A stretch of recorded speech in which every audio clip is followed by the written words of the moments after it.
di leen sant ak gërëm di leen dalal ak jàmm si en vérité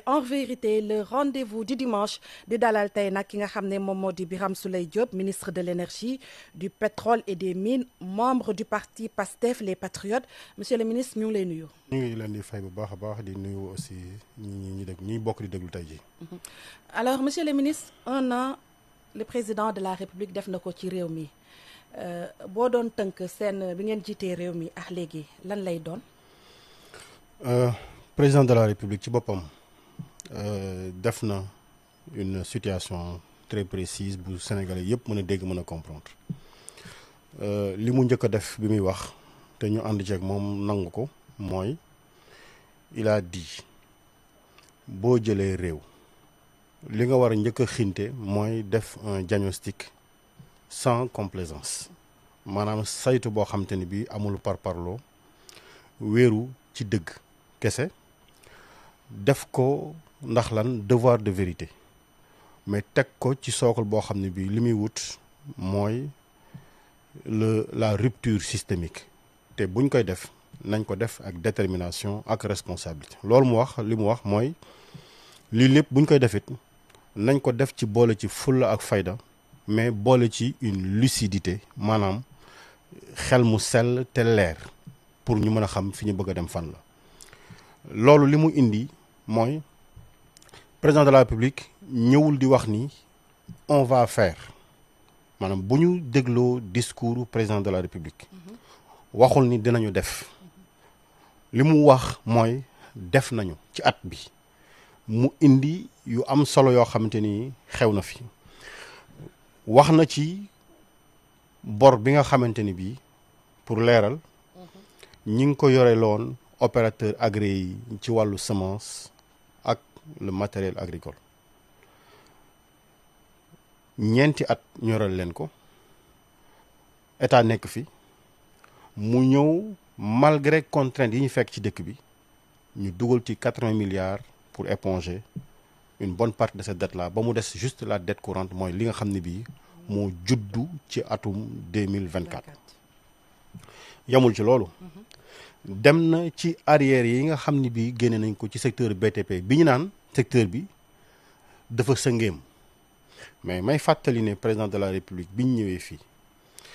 képp ku seetlu fonctionnement wu administration ci àdduna wërngël képp ñëpp xam nañu li ñuy wax les flux financiers illicites xaalisu corruption xaalisu détournement ñi ngi koy làq en général ci secteuru bâtiment ak construction ci lañ koy denc bi ñu ñëwee gis nga visite bi mu def Mbourkat gis nga situation bi ñu def sur le foncier seetlu ni juróom fukki nit ci Sénégal gi daanaka ñoo poñe suufu réew mi téye ko di ci def loo xam ne lii moom moo leen sopp mu lancé ay audit ci wàllu woowu taxawal liggéey bi ndax ki nga xam ni da ngay def audit ci situation mu ne la maa ngi tabax 25 étages toll ci 4 étages boo ko bàyyee mu yeggale soo paree doon ko tojal donc audit boobu indi ay informations yu leer naññ booleeg situation bor bi fi nekkoon ñu yëkkati lu toll ci 19 milliards def ko ci wàllu enseignants yi yëkkati lu toll ci 62 milliards ci secteur BTP dugal ko ci ba noppi wëlbatiku dugal 66 milliards ci LFI bi nga xam ne bi mooy 2025 mais loolu président de la bi mu ñëwee neewul ni danañu def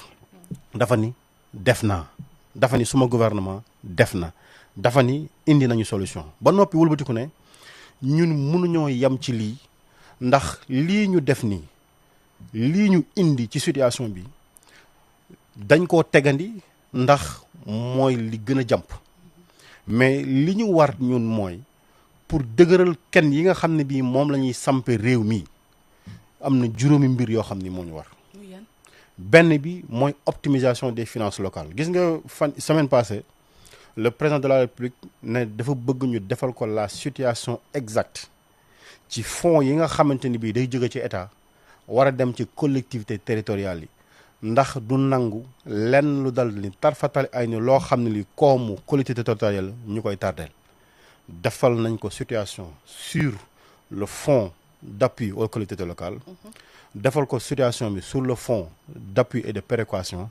def situation ba mu leer nañ ba situation bi ci des mooy situation 2024 ci biir weer yi danañ ko jeexal mais situation yi fi nekkoon depuis 2021 nag te leerul woon defar nañ ko ba mu ne correct jox ko président de la République mu jëm ci ñoom yamul ci loolu dafa ni politique budgétaire transparente rationalisation des dépenses gestion efficiente de la dette pour lan pour préserver la viabilité des finances publiques. Très bien kon monsieur le ministre junj nga ni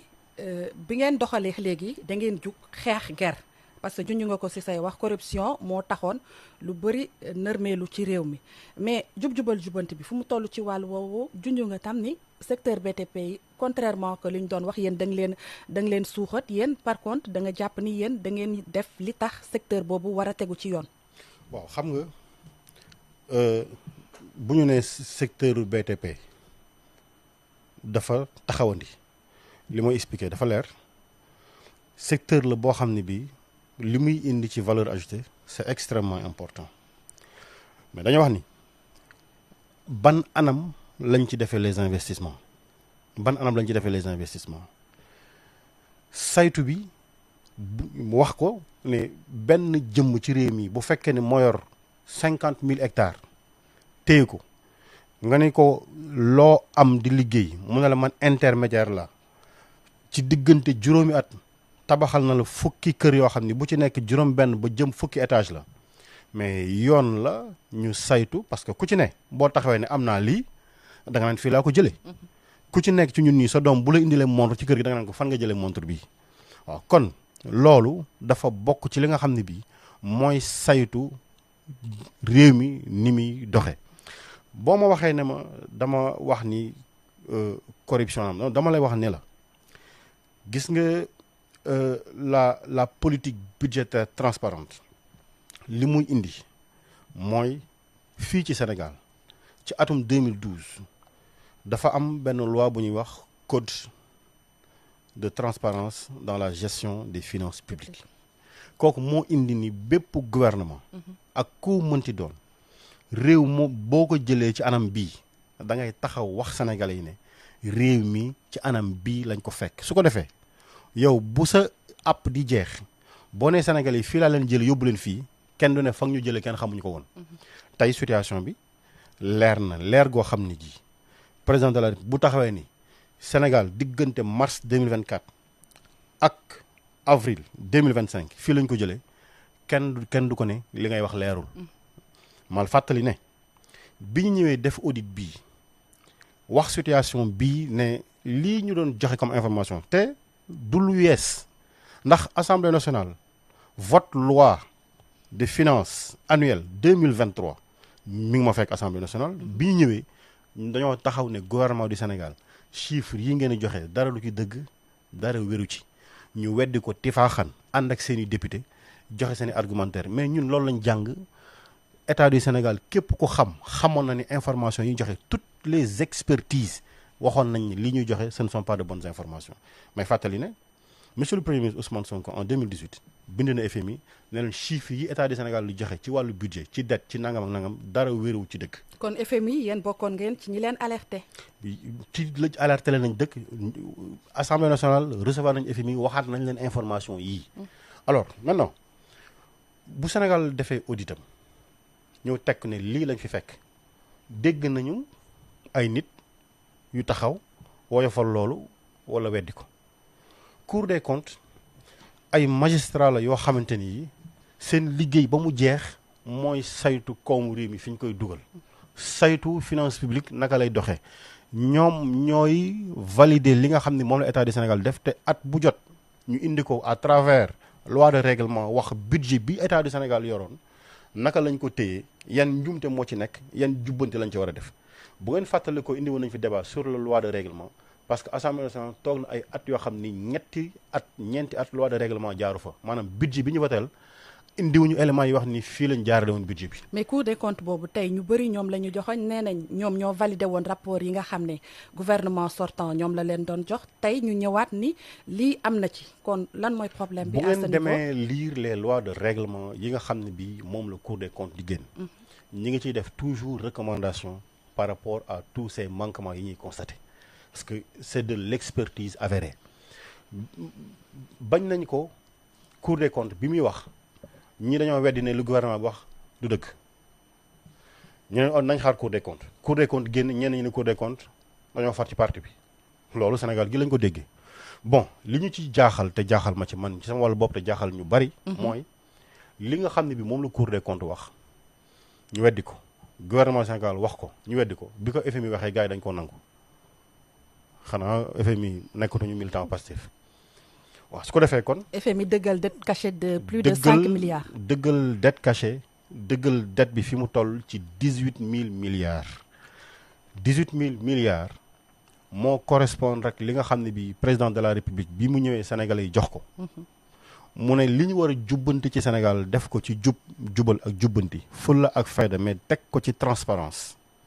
ci secteurs yi yëpp ci délai bii nga xam ne bii moom lañ ñu dénk destiné wu Sénégal biñ ko saytoo ak expertise sénégalaise mi ngi toll ci 18 000 milliards ñu yeewu nañu sunu bor 18 000 milliards la li muy tekki mooy tey Sénégal pour mu nekk niveau 0 36 000 milliards lay soxla pour ñu jëm fi ñu jëm dërëm bu ñu fi liggéey tey dërëm boobu bor lay fay ñu taxaw nañu kenn defu ko personne n'est responsable il y a bien sûr une responsabilité parce que li may fàttali mooy boo demee ci code de transparence dans la gestion des finances publiques article 7 dafa wax ni képp koo xam ni kii sa loxo taq na ci nii wala ci nee ci jaxase koomu réew yi fi muy dox jëm wala nga xam ko te noppi ci bu ñuy teg daan danañ la teg daan ndax ci sa ndodd lay tegu. effectivement monsieur le ministre wax nga ko fekk ngeen fi lu dëng ngeen war ko jubbanti dans le jubal jubbanti ci fan ngeen fas yéene teg seen tànk pour génne ci jafe-jafe yi nga xam ne fi ngeen fekk réew mi Sénégalais yi mën na gis seen bopp ci ni réew mi mu ngi dox. waaw xam nga li président de la République wax dafa leer. te dafa doy programme mu jubal jubbanti parce que li mu njëkk wax mooy. politique budgétaire transparente mooy lépp loo xam ne dafa jëm ci dajale ak séyale koomu réew mi pour mu delluwaat ci askan bi lépp lu ñu ciy def nañ ko teg ci wax dëgg kese nañ ko teg ci anam bu leer bu ñëpp di gis benn ñaar mu ne rationalisation des dépenses gis nga tey boo seetloo les premières instructions yi nga xam ne bii gouvernement du Sénégal joxe na ko mooy wax ni benn bokk na ci commande publique bi dootul nangu fii ci Sénégal ministère bu ne di yeewu suba di def commande ne maa ngi commandé oto maa ngi commandé papier maa ngi commandé imprimante c'est une commande unique moom la ñuy def. kan moo koy def.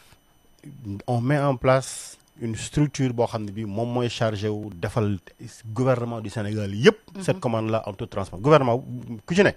lii laa soxla kenn du la bàyyi yow ci sa bopp ngay commandel sa bopp. mu nekk une multiplication de frais parce que bu ñu bëggee def des économies d'échelle une commande groupée une commande harmonisée une commande koo xam ne nag xamoo li nga soxla sa problème lay doon mais koo xam ni kii li ngay def leer na xam nga fi nga jëm waxal ni nangam laa soxla ñu def commande mu leer ñëpp bokk ci benn. ñaareel bi tey facture énergie état du Sénégal mi ngi toll ci 71 milliards de francs maanaam ci bureau yi nga xam ni bii bâtiment yi nga xam ne état du Sénégal moo ko moom. bu ñu seetlu li ñu fiy fay ci électricité mi ngi toll ci 71 milliards te nit day dugg ci bureau am taal climatisation génn bàyyi taal lampam génn bàyyi taal ordinateur am bu ñuy bi bàyyi taal nangam bàyyi instruction bi ñu joxe d'abord mooy def tout ce qui tourne autour des économies d'énergie benn yar nit ñi ci wax ni kenn du ne alalu ñëpp la kenn moomu ko mais nga jàpp ne alalu ñëpp sa alal la. mooy waral càmm ji ci war ñëpp def ko ci d'abord éducation boobu bi tax ñëpp sukkandiku ci benn ñaareel bi def la solarisation des édifices publics te loolu projet bi ñu ci war a defar noppi na ba ñu teg ko ci loxo premier ministre pour ne fii la ñu war a jaar pour def ces économies yi nga xam ni dinañu may année bu jot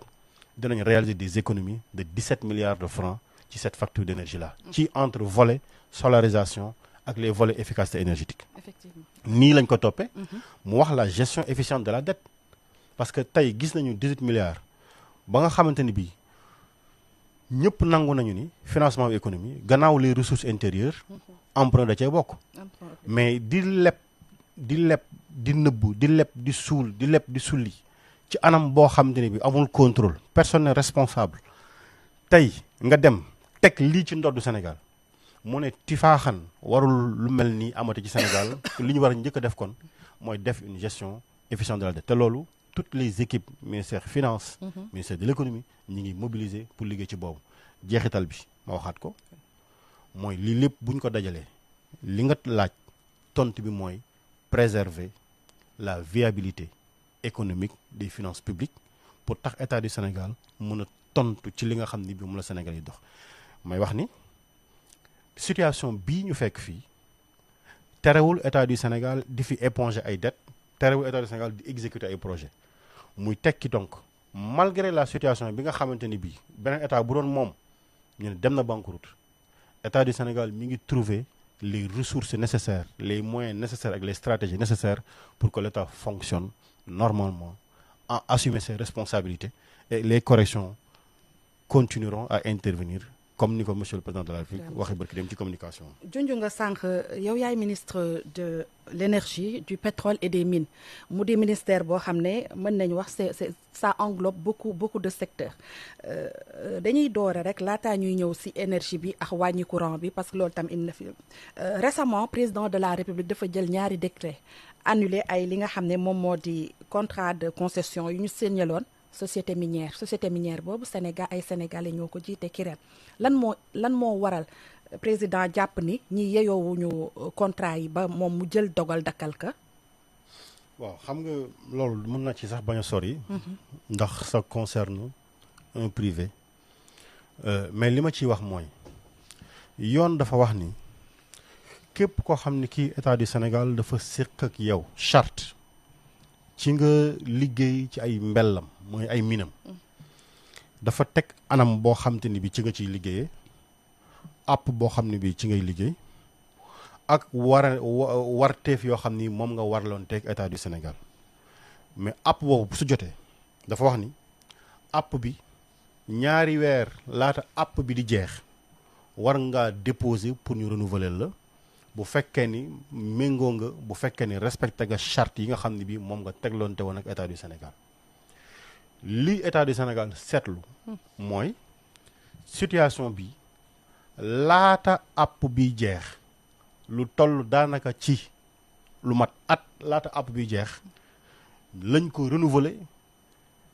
ci anam boo xam ne bi yoon dafa wax ci app biñ ko mën a renouveler mais mu jiital ay weer renouveler ko ci diggante période bi nga xamante ni bii élection am na fal nañu président bi fi nekk yoreetul xaatimu Sénégal mënatul engagé Sénégal ci benn anam amatul benn décision bu muy jël amatul defar wala yàq ci askanu Sénégal wala ci ëllëgu Sénégal. mais bu engagé woo luy jariñ Sénégal nag est-ce que loolu jar na dindi. waaw moom lay wax ni la dama lay indil ay leeral. ne la amoo engagement wu def ko période li ñuy wax période suspecte la yow xam-xam boo mënti am ci bëgg Sénégal ki ñu fal pour mu téye Sénégal li ñu jàpp ni moo lay gën a yayoo ci ni moom mooy signé wala mooy xaatim benn ñaareel bi wax ni engagement boobu ngay jël bu fekkee ne yow say charte mat na président bu fi mënti nekk liñ la sant bu matee ala kulli xaal bu toogee boo déposé danañ la signeel lan moo indi xët-xët ak yàkkamti ba tax ci app boo xam ne bii app bu jotagul ñu la ko fi signeel ba noppi ci anam boo xam ne bii li mu lay jox ci ay droit jéggi na droit yi nga xam ne bii moom moo nekk ci suñu ay code ndax bu ñu waxee dañ lay defal renouvellement wu 10 ans moom mu signeel le renouvellement wu 25 ans maanaam jéggi na li yoon prévoir ci suñuy charte ñaareel bi ñetteel bi nekk na ni lii nga xam ne bii moo am li ñu wax mooy est-ce que entreprise bii ñu ko signeel tey exerce na wala jëfe na ay droit maanaam loolu ñu ko signeel est-ce que dund na ci ay droit yoo xam ni indi na njariñ pour moom bi ñu saytoo ba saytu gisuñu benn droit boo xam ne créé na ko parce que date bi renouvellement bi war a jël effet donc mi ngi doon appliquer loi bu yàgg bi ñu ko voté loon kon loi bi ñu ko voté tey par anticipation at avant date bi mu war a commencé jëfe mi ngi toll ci 27 février 2025 donc yegg seegul sax kay kon kay jaratul sax xët-xëti ndax njariñ ba mu ko war a juddal njariñ moomu yegg seegul nañu delloo mbiri ci yoon moom mu bindaat ci anam bi mu war a bindee état saytuwaat ci anam bi mu war a saytowee ci xët-xët ak ci dal te moom xam na ni amul lu day ni tarfatal ay ni lu ko état du Sénégal di mattal ci ay bëñ wala muy yéene safaan ci moom dañ ne nañ teg lépp ci yoon lii moo tax président de la République ak tous les services ñun ministère ñu liggéey ci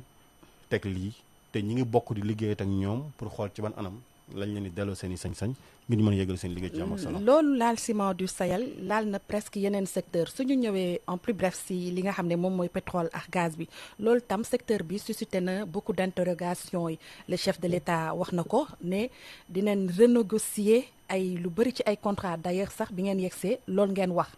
alors fan la Sénégal toll ci contrat yi mu xaatim jëm ci pétrole ak gaz bi ba askan wi fi yeewoo mën ci gis seen bopp. alors fi ñu toll nii contrat yi nga xam ne bi en tout cas ci secteur pétrole ak gaz li fiy dox ñetti contrat moo fiy dox benn bi mooy contrat bi ñu am ak Woodside ci projet Sangomar mooy pétrole bi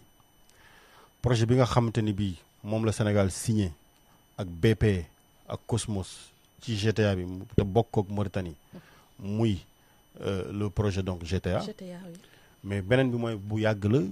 mooy Forteza ci gazu Gajaga bi nga xam ne bii wàllu gaz la moom it mi ngi fiy dox léegi lii nga xamante ni bii danañ ko indi ci information mooy il faut que ñu comprendre que ni bi ñuy négocier ces projets là dama la jox ñaari masala benn bi projet Sangomar projet Sangomar daanaka mi ngi coûter maanaam li ñu réalisé ci Sangomar yëpp boo seetloo mi ngi coûter 3800 milliards le projet boobu coûté moom la ñu toll ci investissement tey fi may wax ak yow nii projet GTA mi ngi toll ci 4800 milliards 4800 milliards presque mooy budget état du Sénégal ci atum 2023 2025 presque bi ñuy lancé projet bi Sénégal amul koomu développé projet bu mel nii ndax li mu laaj ci koom état du Sénégal amu ko partenaires yi nga xam ne bii Sénégal Petrosen ak Woodside wala ak BP ak Cosmos ñoom ci seen biir li ñuy d'accord mooy il faut que ñu am koom gu day nii ngir mën a samp projet bi exemple benn bi may joxe rek mooy damay jël exemple GTA GTA donc comme ni ma la ko waxee mi ngi projet bi ñu ngi ko évaluer à 4879 milliards mais projet bi boo ñëwee dafa am ñetti banqaas yu 10 yu ko téye benn bi mooy le navire de traitement et de stockage moom la ñuy wax FPSO beneen bi mooy le navire de liquéfaction et de stockage du gaz naturel moom la ñuy wax FLNG après am na beneen bu ñuy wax le terminal portuaire abritant le FLNG et le quartier vie moom la ñuy wax le hub ñetti yi li mu toll daanaka ëpp na yenn dëkk ñu ne lii lay jar Sénégal mënu ko financer boppam BP mënu ko financer boppam Mauritanie mënu ko financer dañuy dajaloo ne nañ dem wuti koom koom googu ñu wuti moo toll ci 4879 milliards yi fi may wax yow nii tey GTA jaayeguñ ci dara mais li ñu négocier xëy na am na loo xam ne lii mënoon naa gën niñ ko négocier tey parce que projet bi bu génnee gaz ba ñu tey fan yi di ñëw mooy la ñuy wax 3e chargement bi ñuy def ci méthanier bi pour mu dem génn def la première exportation ci fan yi ñëw lay am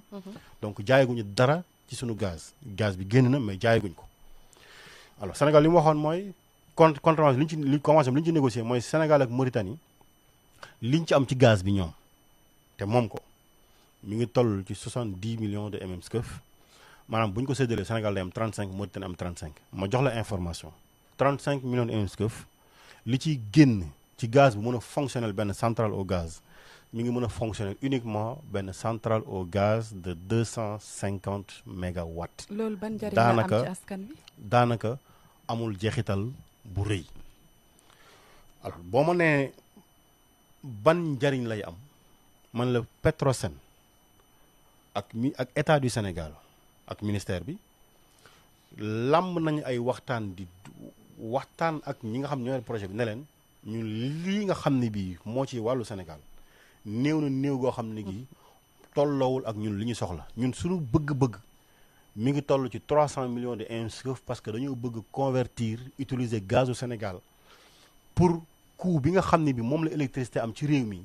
mu wàcc ba anam boo xam ne bi ku ci ne di nga am accès à l'électricité mais di nga ko fay te doo am dara la metti ci sa poche. loolu comme nekkul woon ci convention bi ay charte yu yees lay doon yoo xam ni werante gu metti la indi ñi ngi ci nekk nag di waxtaan kéem suñu kattan Petrosen ak BP ak Mauritanie ak Cosmos ñoom ñëpp toog di ci waxtaan pour mën a am résultat bi tax ñu mën a récupérer suñu 300 millions yooyu nga xam ne bi Sénégal dana ko dugal ci ay ci gaz fii ci réew mi mu nekk le gaz domestique. kon lan moo indi coow bi ñu ne partenaires yooyu dañu yóbbu Sénégal si yoon gannaaw bi ñu bëggee renégocier contrat yi. dañu am loolu yegseegu ma si. yegseegu ma si beneen bi mooy su ma lay wax ci projet bi nga xam ne bii mooy Sangomar. parce que Sangomar effectivement tey. mun naa la jox information ne la ci Sangomar bi. liñ ci doon xaar je parle de 2024. parce que ñi ngi commencé production bi le 1er juin le 2 juin mais déclaration officielle bi c'est le 11 juin lañ ko def donc 11 juin 2024. 11 juin 2024 31 décembre 2024 li état du Sénégal doon xaar ci projet bi mi ngi tolloon ci 11 millions de barils. mais liñ ci am ci app boobu 16 millions de barils la mais li ma la wax mooy dafa am lu ñuy wax coût du projet 3900 milliards yooyu 3800 milliards yi bu ñu jaayee pétrole bi dañ naan comme xaalis bi nga xam ne moom la ñu tabaxee pétrole bi 3800 milliards a jot te Sénégal da koo leb Petrosen leb Woodside leb dañuy jël 75% de li ñu jaayee ñu faye ko bor bi ba keroog bor bi jeex ci diggante boobu 75% boobu mi ngi tudd cost oil moom la ñuy jël rendee ko bor bi fi ne mu des 25% 25% boobu nag moom la ñuy séddale diggante Woodside nga xam ne 64,6% la ci am Petrosen am 14,8% état du Sénégal am 20% maanaam lu ñu ci jaay bu partie bi fay bor bi demee partie bi ci des nii lañ koy séddoowee mais partie bi ñuy séddoo yi tamit boo ma laajee ne ma lu ci Sénégal am tontu bi ma lay jox tontu bu yomb la Sénégal moo xaatim ne ñun lépp loo xam lii tey ba keroog jant bi wàcc lépp lu ñu am ci sunu pétrole nii lañ koy séddalee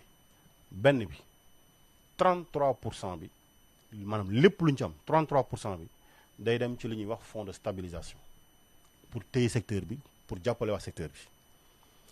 bi 10% bi day dem ci li ñuy wax fonds intergénérationnel mooy wax ni pétrole bii saxul dàkk bu defee juróom fukki at mën naa jeex mais am nañu sénégalais buy juddu ci juróom fukki at ak benn bi kooku lan lañ ko fi bàyyil ñu ne 10% yooyu la ñuy jël dugal ko ci boîte condamné boo xamante ni bii génération yi di ñëw ëllëg day bokk ci liy téye seen koomu dëkk dana fekk ñun dem nañu mu des 57% 57% boobu mooy dugg ci budget état du Sénégal li muy tekki kon atu 2025 bii may wax ak yow nii ci loolu ñu jaay ci en 2024 am na 57% boo xam ne dugg na ci budget état du Sénégal benn bi dem ci fonds intergénérationnel donc boo ma laajee lan lañ ci am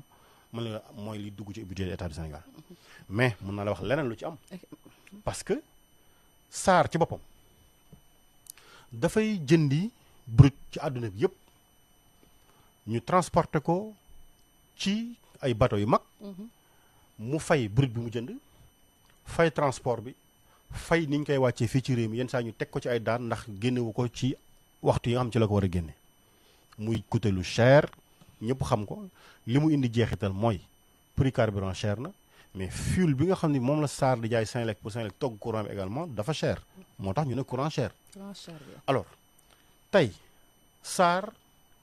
jël na brutu Sangomar bi mu jëlee brutu Sangomar togg na ko li ñu ci wax mooy bu ñu defee saytu bi li ñu gis mooy kon SAR mi daan dox ay dëkk dem di ko wuti ki koy wutali day jënd jaay keneen kooku jël wàllam mu jaay keneen kooku jël wàllam laata muy yegsi ci loxoy SAR ñuy kon SAR léegi dematul fenn bu fekkee ne mën na jël brutu Sangomar bii na ko jël kon ñi doon dox ci diggante bi dindi nañ leen lam doon dox ci diggante bateau yi. mu yegsi fii dañuy supprimer intermédiaire bi kon bu jëndee fii bu ko toggee fii war na mën a wàññi njëg gi loolu def na ci benn ñi ngi saytu jeexital bi pour xam impact définitif bi muy am ci production wu énergie li Senelec di jënde mais également ci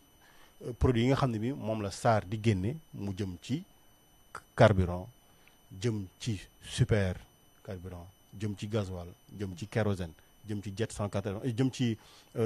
F 180 jëm ci FO 380 jëm ci nafta jëm ci yeneen yooyu. monsieur le ministre dëkk bu am pétrole ak gaz askan wi li ñuy gën a xalaat mooy seen dundin neex gaz wàññeeku courant wàññeeku ak li nga xam ne moom moo di lépp lu ñuy jëfandikoo ci wàll woowee ban instant la Sénégalais yi war a mën a xaar ni ñun kat pétrole ak gaz bi génne si réew mi amal nañu njariñ ñu ngi koy yëg suñu gafaga. waaw bu fekkee ni dégg nga bu baax li ma la wax. li ma lay wax ni situation factuelle la. factuelle njeexintal bi. lii moo fi nekk ci li ñu doon xaar ci sunu pétrole génn na wax naa la ni ñu koy répartir. wax naa la li nga xam te ne bi parce que amul lenn loo xam ne lii nit ci li ñuy jaay da koy jël def ci poosam dem ak moom nee naa la li ñu jaay 33% mi ngi dem ci fonds de stabilisation pour stabiliser le secteur pétrolier 10% fonds intergénérationnel boo ma laajee lu muy def man la fii la jëm nga wëlbatiku ma ne la beneen partie bi 57% dugg na ci budget état du Sénégal maanaam niñ la laajee impôt nga joxe ko ñu dugal ci état du Sénégal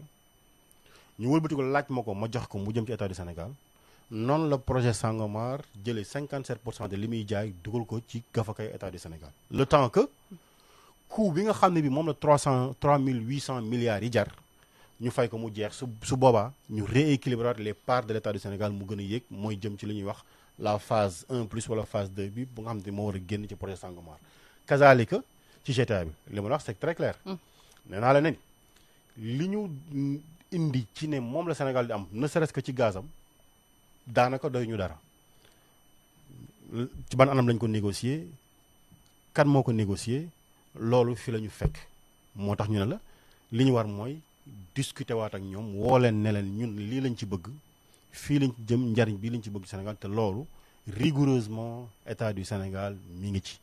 te bokk na ci itamit li nga xam ne bii mooy at bu jot dañ naan lii doxal projet bi am nañ budget boo xamante ni mi ngi toll ci nangam milliards moom la ñu war a doxalee projet bi ngir li ñu war a jënd nangam état du Sénégal da koy saytu dans le cadre de procédure qu'on appelle audit des coûts pétroliers wala validation des budgets yi nga xamante ni bii état du Sénégal du nangu mukk nga dugal ci loo xam ne lii day yokk njëg gi ba tax nga ne ko man li ma la waroon jox dama koy wàññi ndax lee jëm na fee. donc ça c'est aujourd'hui ce qui est en train d'être fait et dinaa jeexal wax la ni lii tax coût d'accès à l'électricité wàññeeku mooy ñu mën a utiliser sunu gaz. alors wax naa la ni 35 millions de MSCF la ñu am ñi ngi négocier 300 millions de MSCF Petrosen jàpp nañ ni ci weeru gàtt danañ ci am solution 2 ba 3 weer maximum mais Sénégal dafa am projet boo xam ne moo ko moomal boppam. muy ban muy projet Yaakaar Teranga. te lépp luñ ci judd amul kenn kuñ koy séddool fii lay yem fii ci Sénégal tey yemul ci loolu dama lay wax ne la par exemple bu ñu demee ci secteur boobu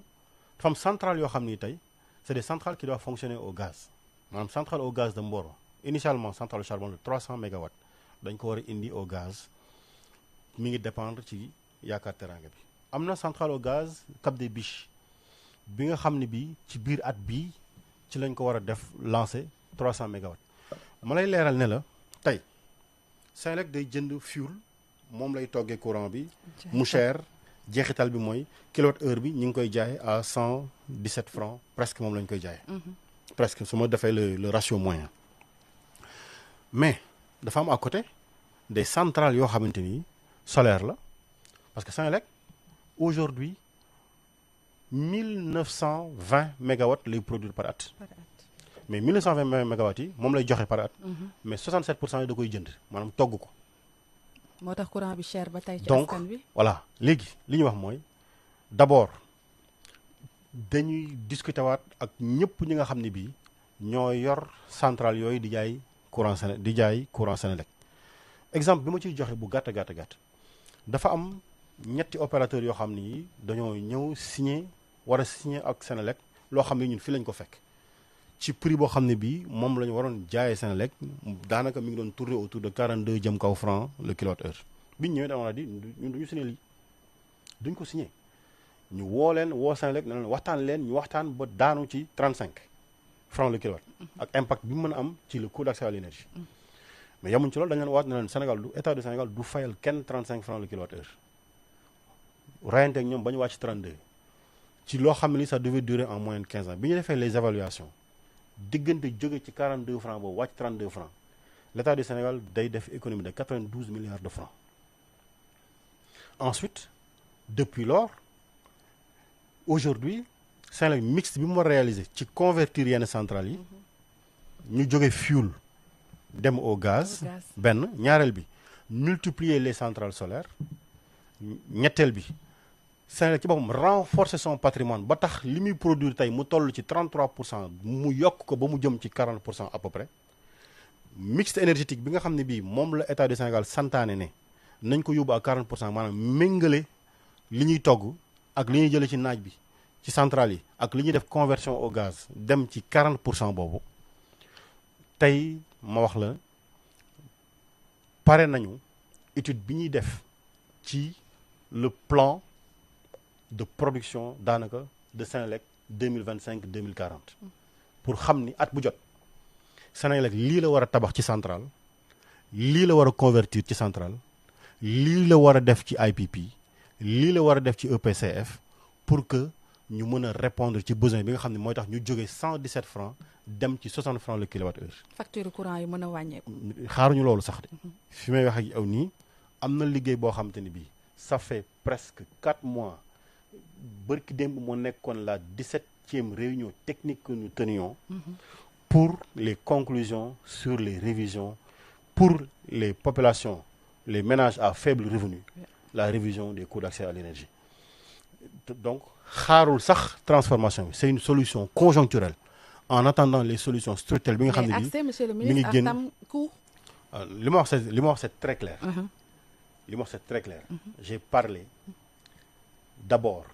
de la production de Senelec. Instruction bi c'est accès universel maanaam bépp sénégalais tey aujourd'hui dans ci dëkk yi taax yi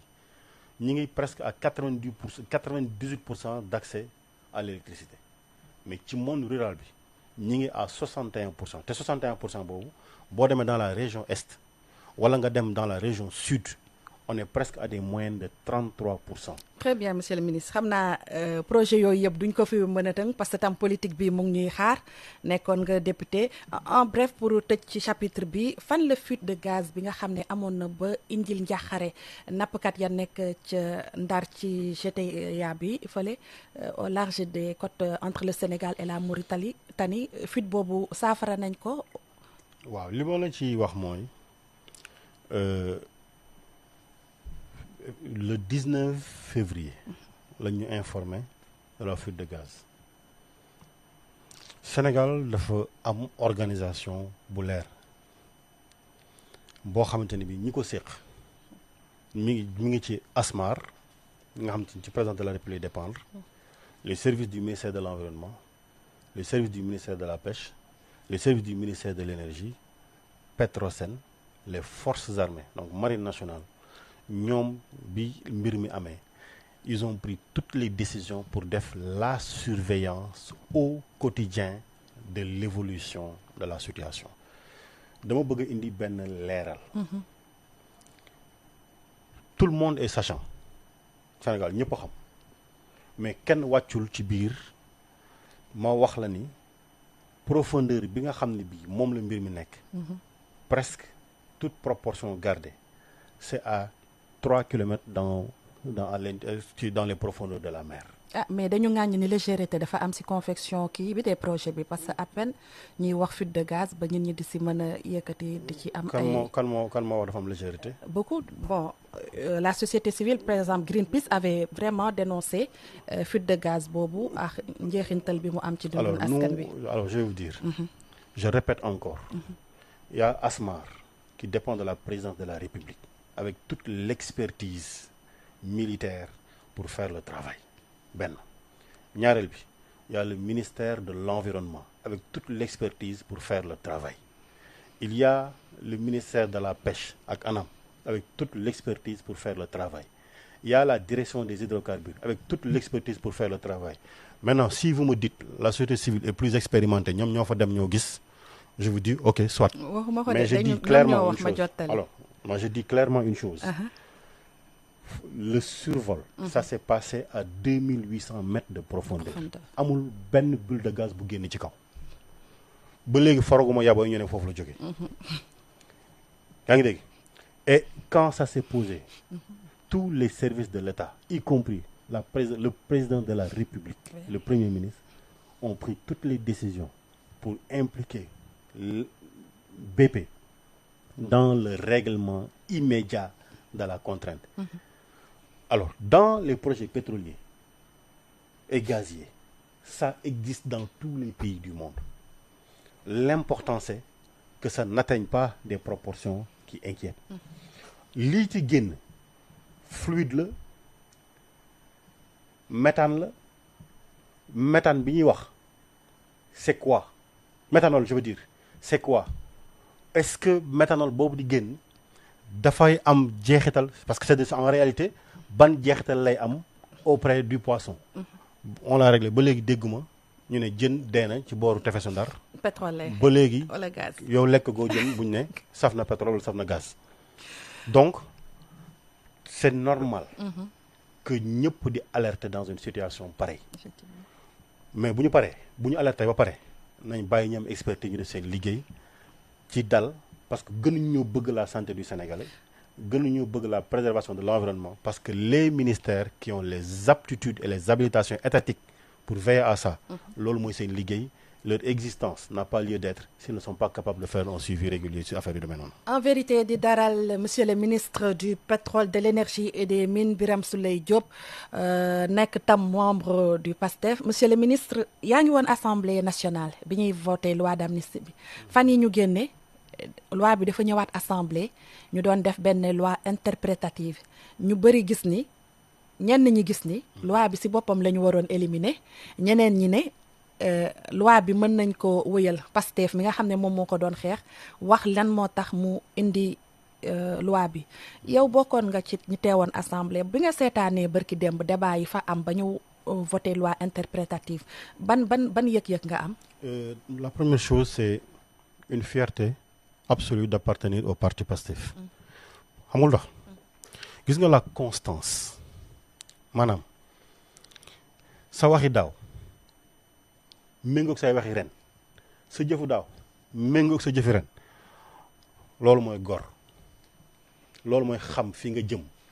ay xoolal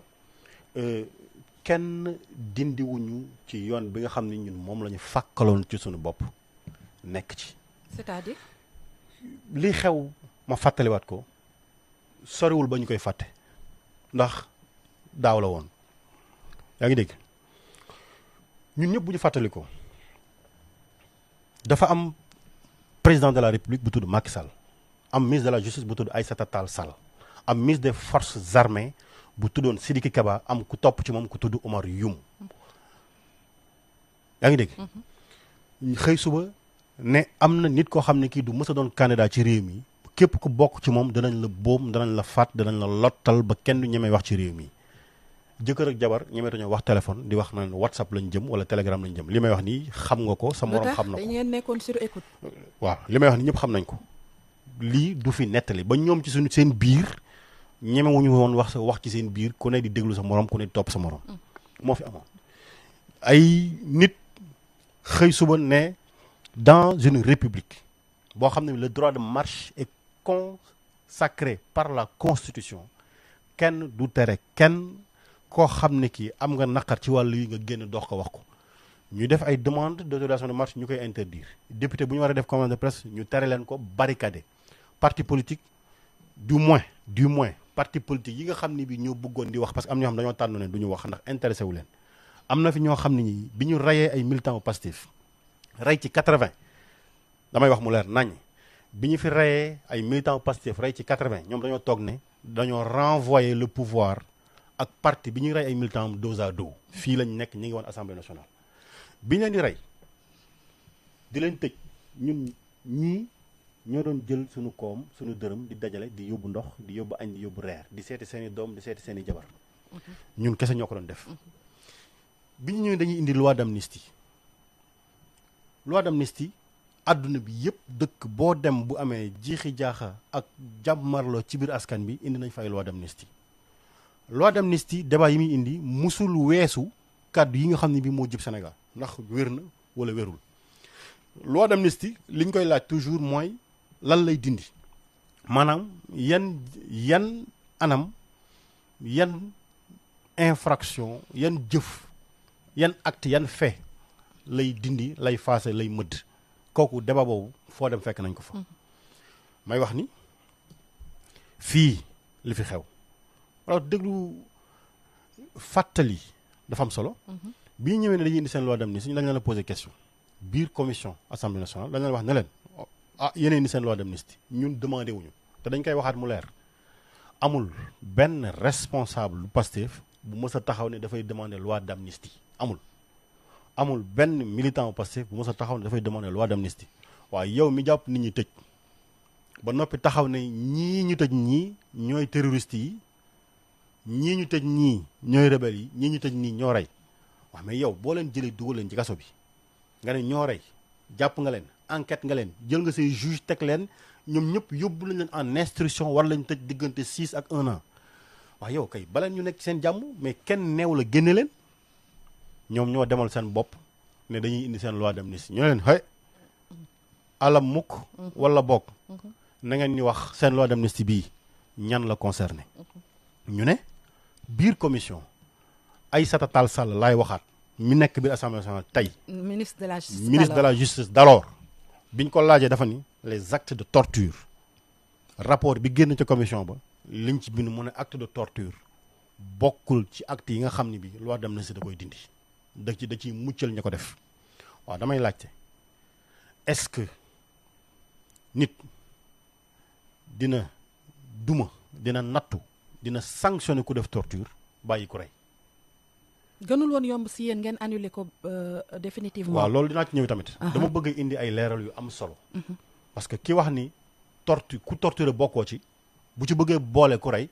daf ñuy jaaxal ndax rey moo gën a garaaw torture boo ci dindee boo nee ku torture bokkoo ci loi bi doo bénéfice ci loi bi bu ñëwee ci plénière wax ni lépp lañ ciy dindi ñun li ñu leen waxoon c'est clair. dañ leen wax ni bis bu ñu njortee ni ku torturer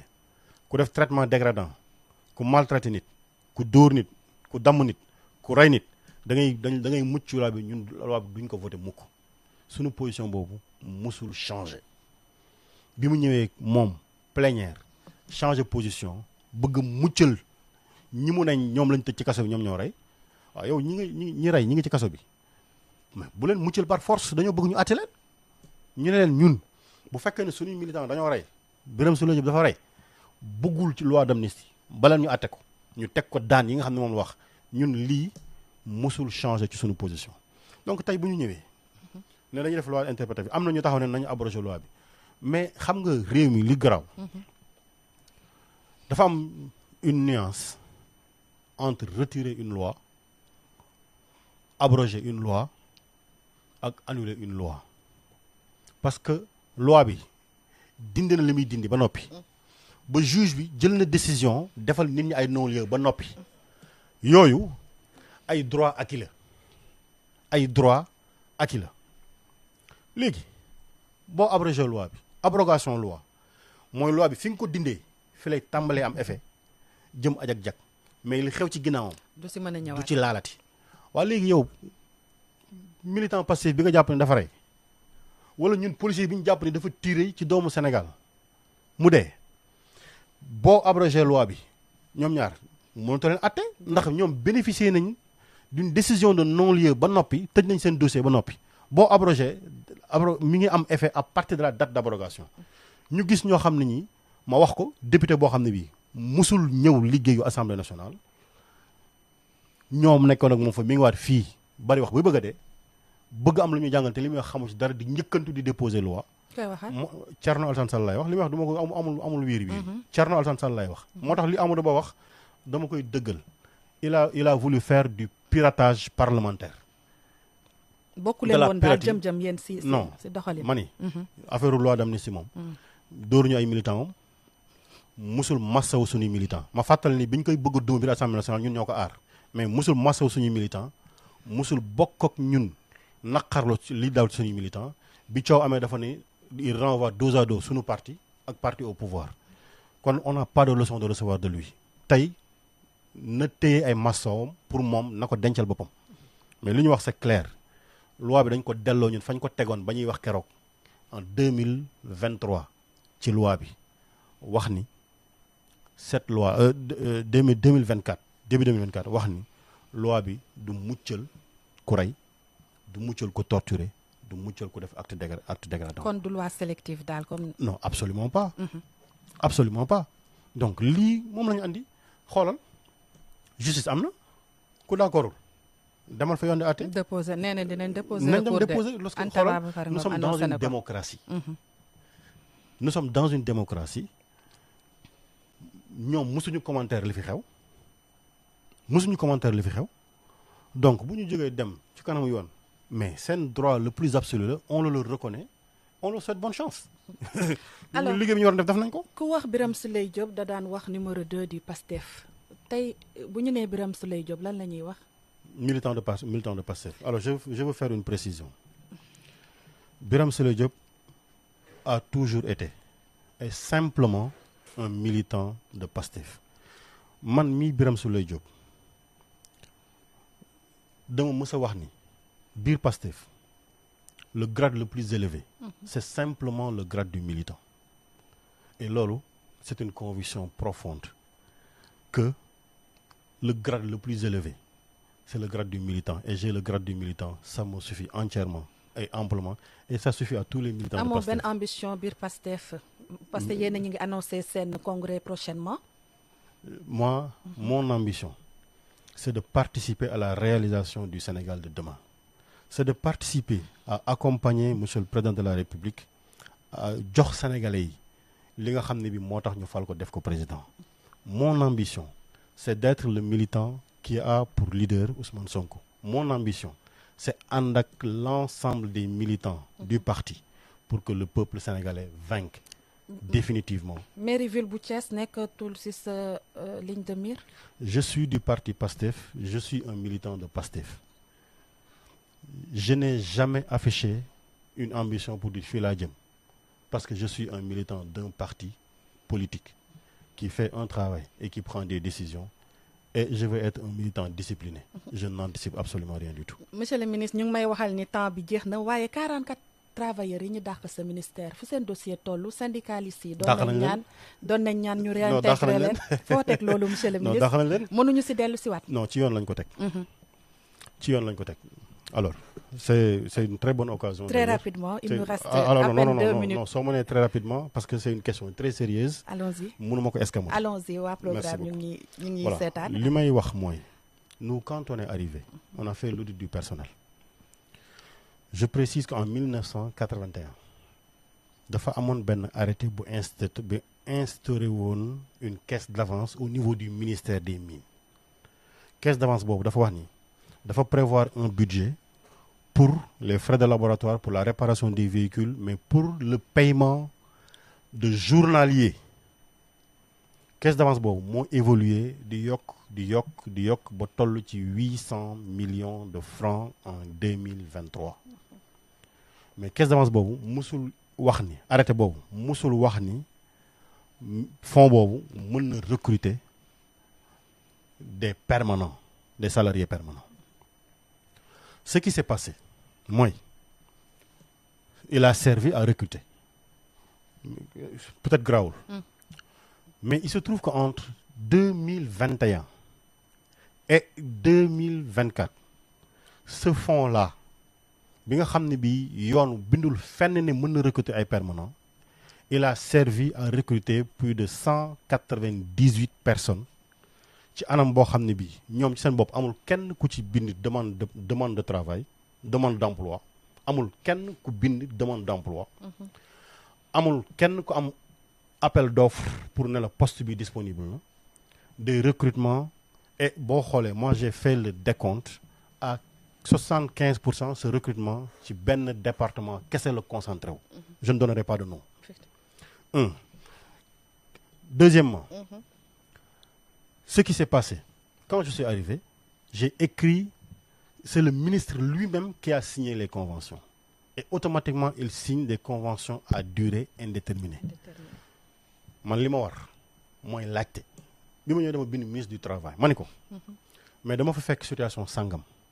Est-ce que un ministre a le droit de signer un contrat de travail? Parce que jàng naa droit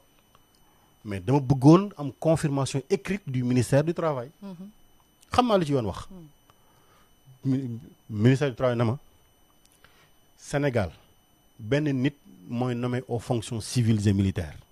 moom dong lañ ko may muy le président de la République moom moo délégué au ministre de la fonction publique. Ah, yéen a ma posé question de. ayca ñu dem il nous reste une minute. Allons-y, monsieur le ministre. mu ne vous m'avez posé une question, c'est une question importante que je ne peux pas escamoter. Allons-y, monsieur le ministre. Très bien. Donc, mu ne le président de la République a délégué cette fonction-là au ministre de la fonction publique. Maanaam biir état du Sénégal bu dul président de la République seul ministre de la fonction publique moo mën a signer contrat de travail. Le ministre des Mines moo signé des contrats de travail à durée indéterminée di yokk xaalis bi. di yokk recrutement yi ci anam boo xam ne bii même salaire yi tollawul da ngay gis koo xam ne kii poste bi mu yor moo gën a néew poste bële muy fayee ko 2 fois poste bële ci anam boo xam ne bii kenn wéeruwul ci benn yoon yam ma ci loolu dama bind agence judiciaire de l'État posé ko question bi mu jox ma même tontu bi ba noppi ki fi nekkoon DAGE bindoon na ministre bi ne ko recrutement yi jaaratul yoon dépassé na fi anam bi nga xam ne moom la doon yaakaar ba at bii du ñu mën a fay bu ñu amul découvert le ministre a donné l'instruction ñu utiliser un autre fonds boo xam ne bi jëmul ci fay salaire ñu jël ci 235 millions dugal ko foofu pour fayat salaire yooyu. kon daal lii si jub-jubul jubbanti nga ko teg. ci li ma wax. lu leer naññ la. amuñu benn yéene contre kenn ci ñoom mais dama bëgg ñu wax ma le DAGE bi war a fay salaire yi bu fekkee ni yoon mayu ko yoon autorisé wul ministre bi contrat yi ci seen bopp. L'inspection du travail n'a pas validé les contrats amul ñu visa inspection du travail waaw léegi DAGE bi war a fay xaalis état du Sénégal di ko jox ay nit ci ban anam la leen koy joxe ba bu ëllëgee man bu ñu ma woowee ci kanam yoon ma joxe tontu boo xam ne bii kenn du ma teg ay daan ndax dugaluma xaalis état ci anam boo xam ne yoon prévoiru ko. très bien lii rek la woon. très bien monsieur le ministre Birame Souleye Diop rajo Sénégal mu ngi lay gërëm ci li nga tontu suñu invitation en vérité. di la jaajëfal yow ak ay say équipe heure bi moo ñu dab may jaajëfal ñëpp ñi nga xam ne nag ñoom la àndaloon ci liggéey bi tey Ibrahima Fall Ngagne Diop Marie-Claire Sène Seynabou Mbacké ci digital bi au centre de distribution et de modulation Mame Ndiémé Sarr merci à toute la rédaction du journal Parler de Radio Sénégal pour la coordination donc de cette émission Elisabeth Tania Sarr ñu ngi leen di jox dig daje dimanche prochain incha allah si beneen numéro en vérité.